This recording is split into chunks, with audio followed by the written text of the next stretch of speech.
کو کچھ نہیں دیا جاتا، ان کے حقوق سلب کر دیے جاتے ہیں، ان کے ساتھ پکڑ کے ان کے ساتھ جو بھی ہو سکتا ہے وہ کرے. لیکن جب انصاف کے تقاضوں کی بات ہوتی ہے تو ہمارے فورن آفس کی زبان مفقود ہو جاتی ہے.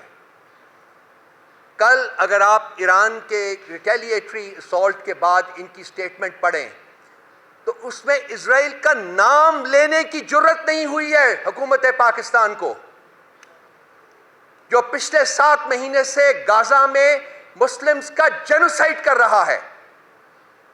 ہمت نہیں ہوئی ہے حکومت پاکستان کے فورن آفس کے کہ اسرائیل کا نام بھی لے سکے. یہ میرے پاس پڑا ہوا ہے، اگر آپ کہیں گے تو میں آپ کو ان کی یہ سٹیٹمنٹ بھیج دوں گا. اس سے زیادہ گول مٹول سٹیٹمنٹ میں نے پاکستان کی 76 سالہ تاریخ میں نہیں دیکھی. تو کیا آج ہم مسلمانوں کے جینوسائیڈ میں ایک فریق کے طور کے اوپر سامنے آ رہے ہیں؟ کہاں کہاں آپ نے جا کے ملک کو بیچنا ہے، کہاں کہاں ملک کا سودا کرنا ہے؟ کیا ملے گا آپ کو یہ سودا کر کے، یہ ملک بیچ کے اور ملک کے عوام کے انٹرسٹ کو بیچ کے؟ اس گھنونے کام کو ختم کر دیں، یہ اور نہیں چل سکتا. اس سے صرف ایک چیز کمزور ہو رہی ہے اور وہ ہے ریاست پاکستان، جو کھوکھلی ہو چکی ہوئی ہے. اس کی فاؤنڈیشنز جو ہیں وہ بابل کر رہی ہیں، جن میں کوئی سکت کوئی طاقت نہیں رہی ہے، کیونکہ 76 سال سے اس ملک کو لوٹا گیا ہے. 76 سال سے اس ملک کو ریپ کیا گیا ہے، اور ریپ کرنے والے اور لوٹنے والے آج بھی حکومت پر براجمان ہیں. آج بھی یہ فارم 47 کے بینیفیشری حکومت پر براجمان ہیں. اور ملک کا سسٹم جو ہے، ملک کا آئین جو ہے، ملک کا قانون جو ہے، اس کی دھجیاں بکھیر دی گئی ہیں. کوئی بھی ان لوگوں کو روکنے کی پوزیشن میں نہیں ہے. کہاں پش کر رہے ہیں، کہاں لے کے جا رہے ہیں ہم ریاست کو؟ کب ہمارے دل کو چین ہوگا کہ اب ہم نے ریاست کے ساتھ بہت کچھ کر لیا ہے؟ کون سی وہ عنصر ہے، کون سے وہ فیکٹرز ہیں جو کہ کنونس کریں گے کہ بھئی اب اس کو بخش دو؟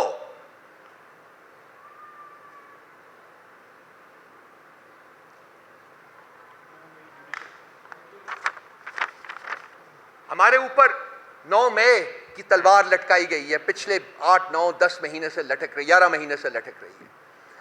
ہم پہلے دن سے یہ کہہ رہے ہیں کہ جوڈیشل انکوائری کی جائے، اس کی نہیں کی رہی، کوئی ماننے کو تیار نہیں ہے. لیکن سزائیں ڈش آؤٹ کرنی شروع کر دی ہیں ملٹری کورٹ سے. کہاں کا انصاف ہے یہ؟ کس انصاف کے تقاضے پورے ہو رہے ہیں؟ کس قانون کے تقاضے پورے ہو رہے ہیں؟ کس آئین کے تقاضے پورے ہو رہے ہیں؟ ہماری جو درخواست ہے سپریم کورٹ میں وہ پینڈنگ ہے. وہ یہ چیف جسٹس صاحب جو ہے اس کو سننے پر تیار نہیں ہے، کیونکہ یہ سب بکاؤ مال ہے، بکا ہوا مال ہے یہ.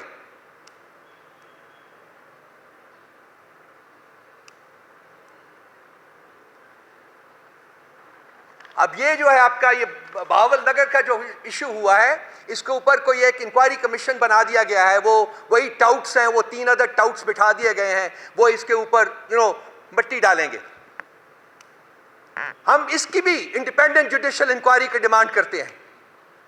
اس ملک میں کبھی تو ایسا کوئی ایک رسم ڈالیے کہ اصل مجرمین جو ہیں ان کو انرتھ کیا جا سکے، ان کو پکڑا جا سکے، ان کو سزائیں دی جا سکیں اور عوام کو بخشا جائے. ہمیشہ عوام ہی اس ملک کے جبر اور فسطائیت کے شکار ہوتے ہیں. یہ رسم ختم ہونی چاہیے. اب خالد صاحب آپ کچھ پولیٹیکل دیکھ لیجئے جو سچویشن ہے. ہمارے دوست آئے ہوئے ہیں، ان کو بتا دیجئے کیا کیا ہو رہا ہے. آپ چلیے.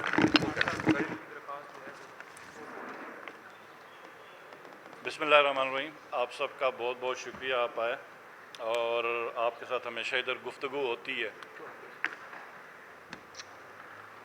یہ جو ریسنٹلی انسیڈنٹس ہوئے ہیں اس کے اوپر میں کمنٹ کروں گا، باقی میرے ساتھیوں نے بول دیا ہوا، اسپیشلی بہاول نگر کے اوپر. اب یہ ملک ایک ایسا مذاق بن چکا ہے کہ ایک فارمر پرائم منسٹر جو میرے خیال میں 75 سال میں پاکستان نے اتنا بڑا سیلیبریٹی پیدا نہیں کیا جو کہ عمران خان صاحب کی صورت میں پاکستانیوں کو ملا، اور سابق وزیر اعظم ہے، ایک پارٹی کا چیئرمین ہے، اس کے اوپر اٹیمپٹ ہوتی ہے مرڈر کی، گولیاں لگتی، ویڈیو فوٹیجز ہیں، اور وہ اپنی ایف آئی آر درج نہیں کر سکتے۔ 6 ہائی کورٹ کے ججز لیٹر لکھتے ہیں کہ ان کو پریشرائز کیا جا رہا ہے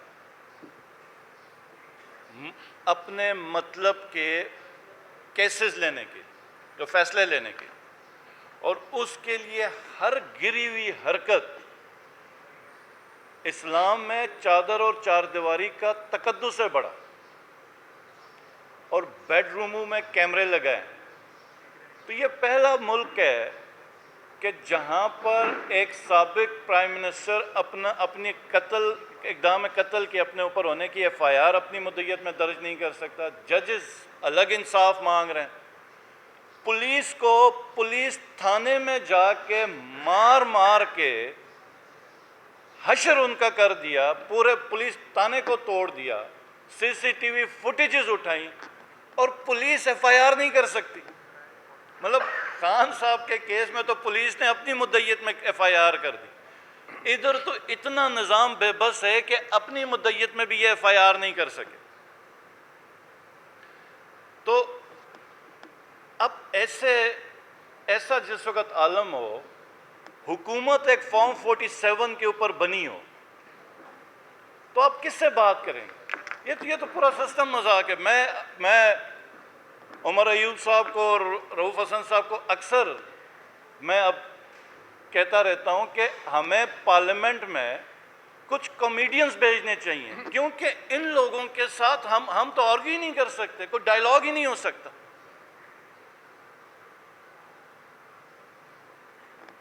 اور ایک ایسی حکومت جس کی جو عوام کے ریپرزنٹیٹیوز ہی نہیں ہیں، وہ کیسے عوام کے فیصلے کریں گے؟ یاد ہوگا امریکہ میں ایک بڑی مہم چلی تھی، no taxation without representation. G B میں بھی آج ٹیکس کا ایک بہت بڑا ایشو ہے، وہ یہی کہتے ہیں کہ نو ٹیکسیشن وداؤٹ ریپرزنٹیشن، کہ آپ ہم سے فائنینشل، آپ ہمارے سے کٹوتیاں کریں، چیزیں کلیکٹ کریں، آپ کیسے کر سکتے ہیں کہ جبکہ ہم اس فورم میں ہیں ہی نہیں؟ تو میرا یہ سوال ہوگا کہ اب تو پوری یہ جو پارلیمنٹ بنی ہے، اس میں کس کی ریپرزنٹیشن ہے؟ یہ جو حکومت ہے، یہ تو پورا ایک نظام ہی مذاق بن گیا ہوا۔ میں اب آگے مین 9th آ رہا ہے، 1 سال اس کا کمپلیٹ ہونے والا ہے، اور اس 9 مئی کی آڑ میں جو کھلواڑ کیا گیا ریاست کے ساتھ، کہ سب سے اہم ادارہ ہماری فوج ہے۔ خان صاحب نے ہمیشہ یہ یاد رکھی، انڈیویجولز کے اوپر تنقید کی، لیکن فوج کے اوپر ہمیشہ کہا کہ یہ میری فوج ہے، اور ہر پاکستانی کو فخر۔ اس 9 مئی کو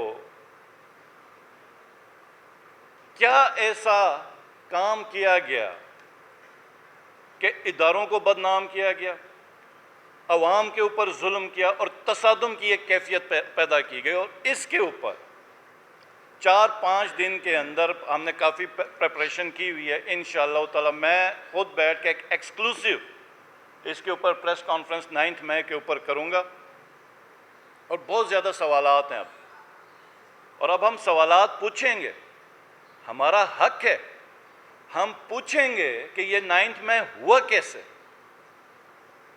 جس شہر میں 25 سے 30 ہزار کی پولیس ہے، رینجرز ہیں، 2 ڈویژن کی آرمی ہے، وہ جو گیریزن کی سیکیورٹی ہے، کور کمانڈر ہاؤس کی اپنی سیکیورٹی ہے، 2 سے 3 گھنٹے میں لگے لبرٹی چوک سے لوگ ادھر آئے، اور جو کور کمانڈر ہاؤس کے باہر کی فوٹیجز ہیں 500 سے اوپر لوگ نہیں ہیں۔ کدھر گئی تھی پولیس؟ کدھر گئی ساری سیکیورٹی؟ کیا ایسا معاملہ ہوا تھا؟ 9 مئی کے دن صرف ایک علاقہ تھا جس کے اندر پی ٹی آئی کی حکومت تھی، وہ تھی گلگت بلتستان. میں چیف منسٹر تھا، پی ٹی آئی کی حکومت تھی، مجھے ہاؤس ارسٹ کیا گیا، لیکن ایک گملہ نہیں ٹوٹا گلگت بلتستان میں جہاں پہ پاکستان تحریک انصاف کی حکومت تھی. تو کیا ایسی وجہ ہوئی کہ پوری پی ٹی آئی زور لگا کے ریلی نہیں کر سکتی، بندے مار دیے جاتے ہیں پی ٹی آئی کے؟ تو 9 مئی میں ایسا کیا ہوا تھا؟ تو یہ انشاءاللہ تعالی ہم 5-6 دنوں کے اندر ایک پریس کانفرنس کریں گے 9 مئی کے اوپر، اور ایکچول حقائق ہم لا کے رکھیں گے اور سوالات بھی ہم پوچھیں گے.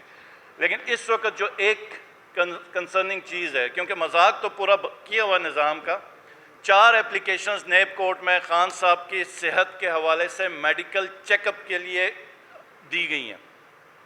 4 اپلیکیشنز ہیں، اور آج ابھی خالد صاحب دوبارہ جا رہے تھے ایک اپلیکیشن دینے کے لیے نیب کورٹ میں. پرمیشن نہیں دی جا رہی چیک اپ کی. بی بی صاحبہ ان کی انڈوسکوپی ہونی ہے، اور وہ بھی ہم ریکویسٹ کر رہے ہیں کہ شوکت خانم سے کروائی جائے، ڈاکٹر عاصم صاحب سے. تو یہ جو ہمارا پیغام ہے یہ عوام کے لیے، کیونکہ اداروں کے اوپر تو ہمیں کوئی ٹرسٹ نہیں رہا کہ کیا ہو رہا ہے کیا نہیں ہو رہا. اور آج بھی ضمنی الیکشن میں وہیں پولیس گردی عروج پر ہے. ہمارے کسی کینڈیڈیٹ کو کیمپین نہیں کرنی دی جا رہی ہے، کوئی پبلک گیدرنگ نہیں ہونے دی جا رہی.